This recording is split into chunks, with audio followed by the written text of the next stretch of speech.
Hello, my name is Gaturi Kome. We got all glammed up with my amazing co-host so that we can deliver to you all of the information you need to know to keep safe as a queer person in Kenya. Because kids, all is not well. I'm gonna let them introduce themselves. Especially online. Hi everyone, my name is Safik or Safik Distress, depending on where you know me from. I'm very, very excited about this topic because it is a topic that is very close to my heart. Very, very close to my heart. Indo Dominiake. This is what pays the bill. Literally, this is my CV. Like, Nico, I'm like, ile degree nilifanya. Yes. No. Let's get into the online safety for queer folk Olympics. And if you're not familiar, this is the Diversified Kenya podcast. Again, subscribe, tell your friends about us, and let's go into it.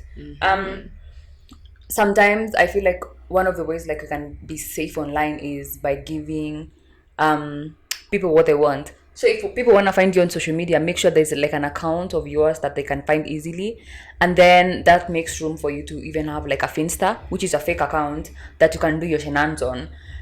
So if you want to be a church girl, a church babe, a church boy, a church whatever creature you identify as, be a church girl there, and then create a whole other one and be canty as fuck. Period. Like you can keep yourself safe on social media without like putting all of your business in one account. So not putting all of your business in the same basket. Diversify those baskets. I am a firm supporter of Finstas and second accounts and private accounts. Even if for some reason you need to have a public one, it's always nice to have a private one so you can do what you need to do. Something that's a bit more like technical is passwords. Honestly, let me tell you, I'm giving you this advice, but I am guilty of everything I'm about to tell you not to do, okay? But do as I say, not as they do. Exactly. Follow my words, not my lead. But I think it's very important to be secure within your passwords. Think about the passwords. Obviously, starting with creation, not having like a very mini password. There's also a very easy password. There's also remember when you were told like don't put the same password on your Gmail, on your bank account, on your phone, on your nini. That's like a given for sure. But also think about having like a I don't know, something that's a key word to you, especially when it comes to accounts that maybe are related to your queerness. Because let's say you've created that private Instagram, right? But maybe your family or whoever it is you stay with is very nosy and you're trying to keep your business there. You need a secure password, and this could be somebody who knows like your birthday. If it's your family, like you can't use your birthday as the password because that's a very easy guess. So you need something that like a decoy, you get, like something that's so obvious to you but no one else would even think to type it, basically. I can't really tell you what that can be because I feel like you have to draw from your own experiences. Oh my god, you see, and don't do it. I almost told you all the story of my password, but oh my god, it is a password I Hackers watching this like, woo! Let me reel that back. That's definitely one of the ways. I can't tell you how many people have been caught slacking because they left their chat open by their parents, by their nosy cousins, by their nanny, their house elves, their house managers. And let's put an end to that, yeah? Don't be the reason that you get caught. You can't be the op in your camp, yeah?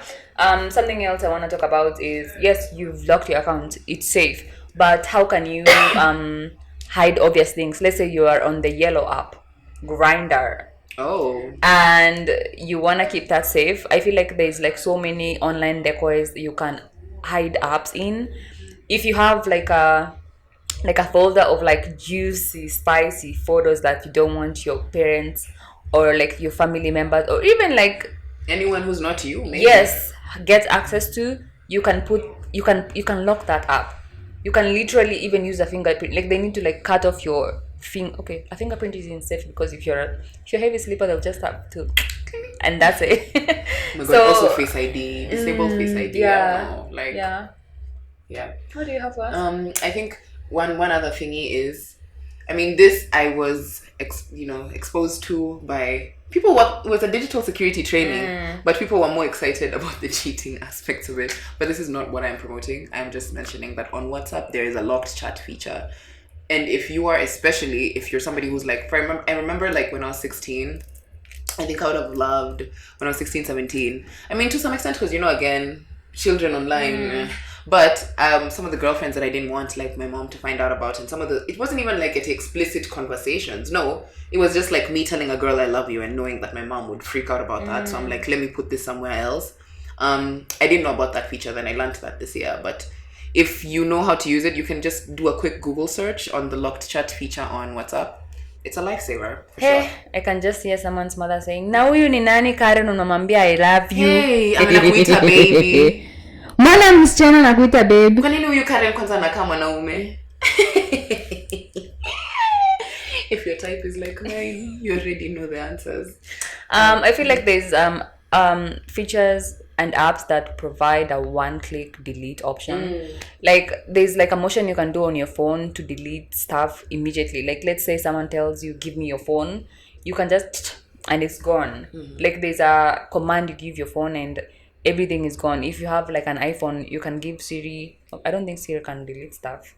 It's within outside of their jurisdiction, obviously. Love that you use they and pronouns for Siri.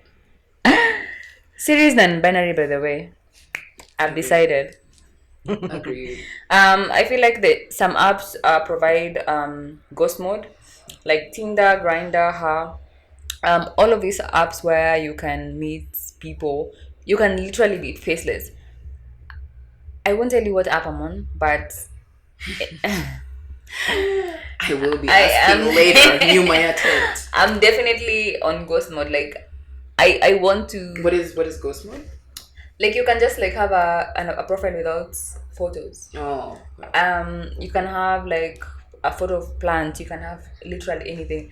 I feel like with online dating sites, a lot of times even online platforms, I feel like the catch is always like the bio and the words. A lot of people, I don't know about men because whatever happens on Grindr, I don't even want to get into.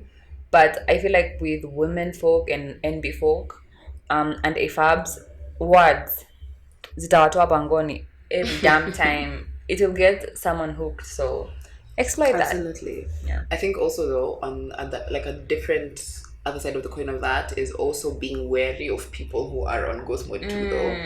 Like I think especially in Kenya and in East Africa, in Africa actually in the last 2 or 3 years, Grindr has been a hotspot for extreme cases of blackmail and extortion from, especially it targets like gay men especially, but I've seen lesbians too in a couple of countries. But especially with gay men, and it's not just homophobes who are trying to like harm you, and it is though. It's also people within the community who are just trying to make a quick buck off you. They could just be like, this looks like somebody closeted, I'm just gonna like meet up with you, take a couple pictures and then threaten you that I'm gonna send them to your family. That happens a lot, and that's somebody that you would have touched with, somebody who's even queer as well. So just because somebody's queer doesn't mean that they're a safe person to be engaging with, and even digitally. seemingly well off, because sometimes people usually assume that money means safety. Money means safety, or even like people that look well off cannot be money hungry. I think also having different emails for everything, just having like your email that's associated with your Instagram, because the thing is, I think right now our digital presence is like an ecosystem, right? So if your contacts are linked on your TikTok shows your contacts, your page, you see your page, like people you may know, I hate that feature.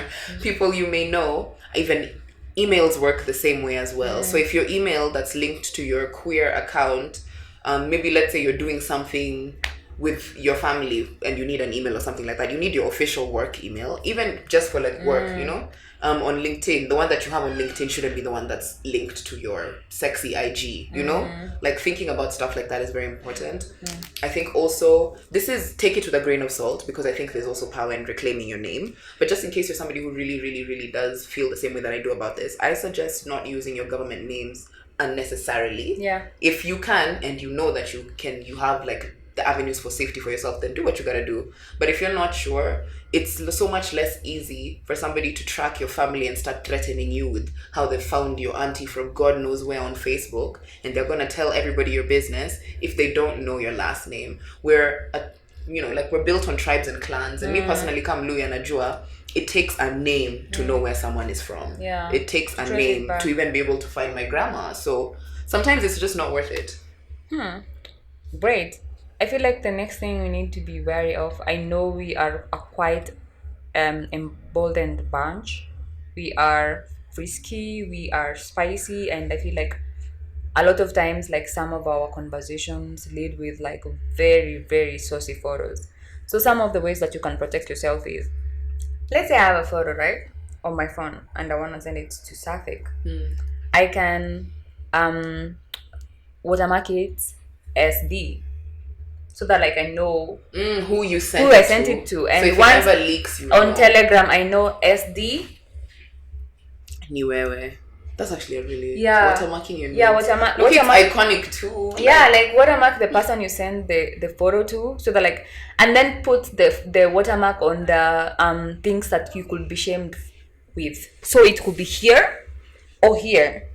Such that because if you put it on your face, they can always like just crop it out but if you put it on the fundamentals, it's easier to track.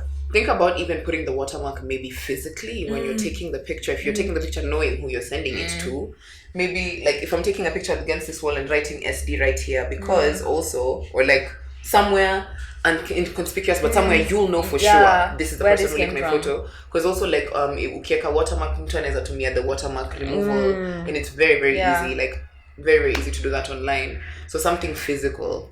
But also if you're sharing photos, see lazima your face is in it. If you really want to send spicy photos, you don't have to put your face in it. That is an amateur move. Real. I think also if you have recognizable tattoos or like things about you where it takes one look at that finger, and then you're like exactly, like that's Nani. I know them. It's very important to also do that, because my thing is I'll never shame people for sharing sexy photos. I don't think there's anything inherently wrong with taking a sexy photo of yourself and sending it. The problem comes with violation of consent that can happen afterwards. And you can be a total boss babe and copyright your photos. Like literally no one on earth other than the person that whose credentials are on the photo can use that photo. Like they'll literally try to like upload it to some site and it will refuse because no one wants to get sued. And actually you should get into the habit of suing people. For real. Don't let people play with you. For real. Yeah. I think also something that I noted with concern is I think part of keeping yourself safe online is thinking about the ways that it relates to your physical lived reality and like safety on the ground for you, not generally what you see another queer doing. For you, you're the only one who knows your route home. You know which boys and which girls and which mamas and which who's and which aunties and which what she's stand at what corner, who has a nice attitude, who's the one who's always yelling ilele at you, who makes you feel scared like you don't want to meet him alone on a street. You're the only one who knows those fundamental things. And so something that I've noted that I really, really, really hate, and it's not even just for queer people, is when people film everything from their gate, sometimes from their door.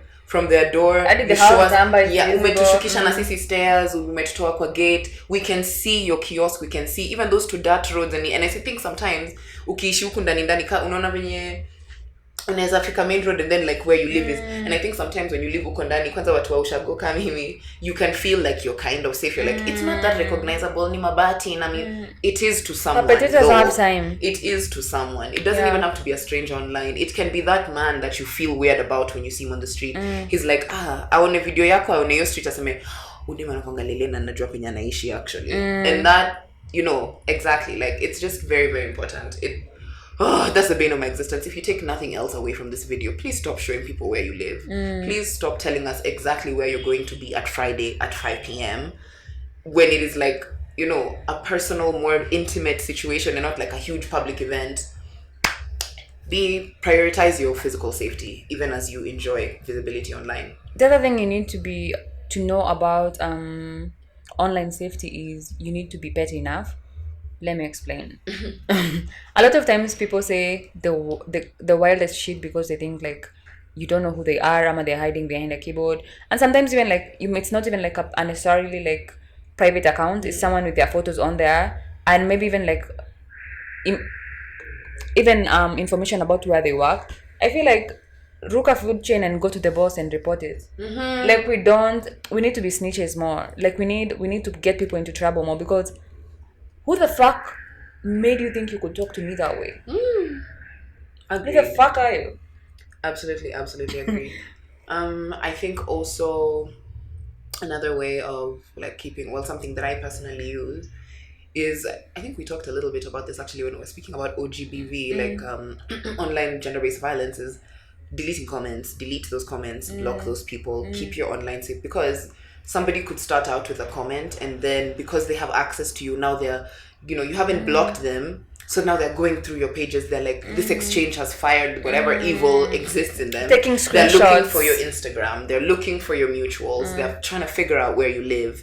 And people online really do take it there, like people get doxxed every single day. And I think it's important to sometimes just not even give somebody access enough to, like, me, the second I see that, I'm like, you won't even have time to scroll until the fifth post past what you commented bullshit on, because you will definitely be blocked by them. And I feel like to double down on that is find the people you don't want to find you on social media first and block them.